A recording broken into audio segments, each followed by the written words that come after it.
Welcome back to the workbench. Today I'm taking a look at this, the 7-inch rotating turntable from Master Tools, which is part of the Trumpeter brand.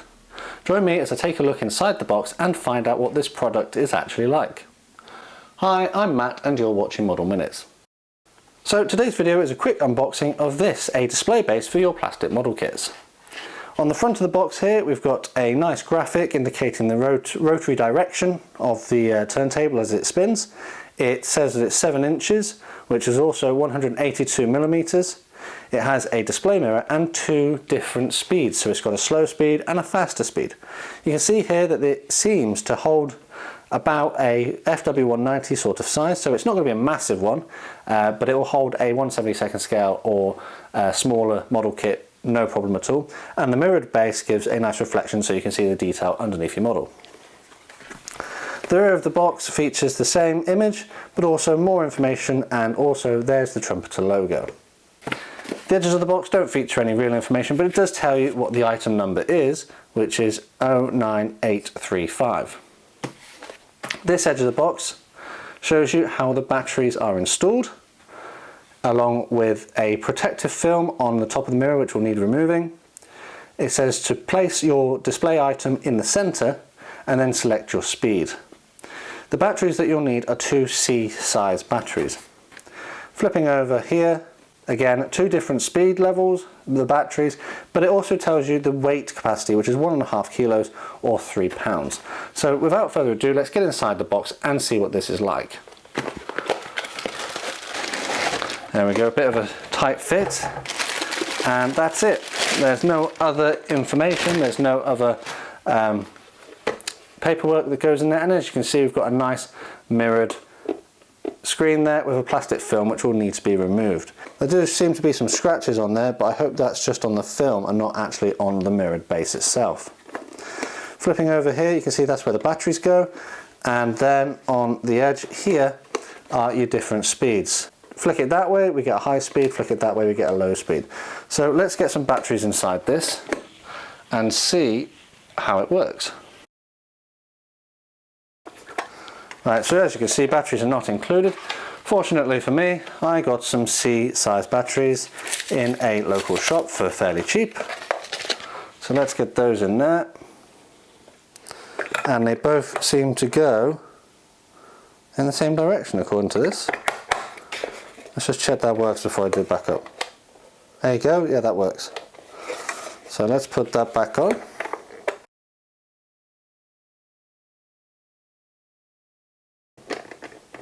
Now, I'm not so sure how long the battery life on this is, but I imagine it'll be quite a while. So let's flick it on, and that is the slow speed. I'll put something on there so that we can see it rotating.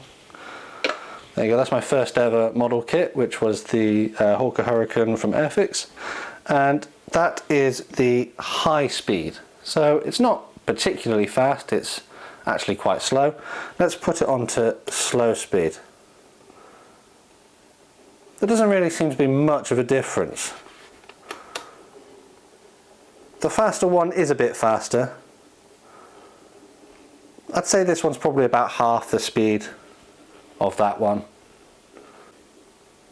Yeah, it seems about half, but there doesn't really seem to be that much in it. It's relatively quiet as well. There's only a slight sort of hum from the motor, but it looks alright. The only thing I'm concerned about is the sort of scratches on the top, and I really hope that's just on the film. Let's see if I can take the film off. If I'm honest, it doesn't actually look like there's any film on here. Doesn't seem to be any film. How about if I give this a sort of buff?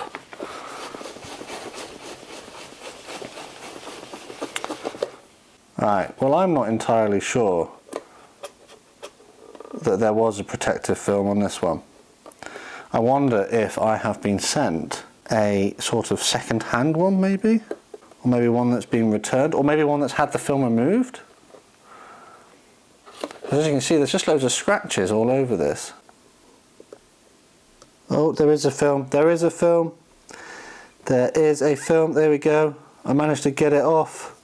Oh wow, look at that. Oh, that's so much better. So it was just the film that had scratches on. I may have put a little scratch on it there now. I'd have to polish that. But can you see the difference there? Look at the mirrored shine on that. That is amazing. Look at that, that's so good. I was so worried I might have had to replace that then. Might have had to send it back and get a new one. But, I mean, you can see me in this. The mirrored effect there is so good. It's so crystal clear. It almost seems a shame to actually take the film off now. The reason why it was so difficult is because the film covers the mirror almost perfectly. It's just so difficult to remove, so I had to use my knife to get in there. I may have made a little scratch on the edge here, but that looks so good. I'm going to put that back on there just to protect it for now. Right, so in conclusion, you get a display base with a plastic film, which is quite difficult to remove, but when you have done, you get a really nice mirrored surface. It has two different speeds, a slow speed and a not so slow speed, but there's not really a discernible difference there. You will have to go out and get your own C-size batteries for it, and this one retailed for £15, which is a reasonable price in my opinion. If you could get something yourself cheaper, then by all means do it, and it also depends on whether you really need one. If you're going to put your stuff on a shelf and it's just going to sit there, then you don't really need one of these. But I thought, because a lot of other guys like to film theirs rotating and it'll make it look quite nice, I thought maybe I would get one as well. So let me know in the comments below what you think of this rotating turntable for display. And also don't forget, I'd like to hear any other suggestions for videos that you might like to see as well. As always, honourable mention to my patrons. A massive thank you to you for the invaluable support that you give my channel. To find out more about what becoming a patron means, check out the link in the description. All that's left to say is thanks for watching, and I'll see you all on the workbench again next time.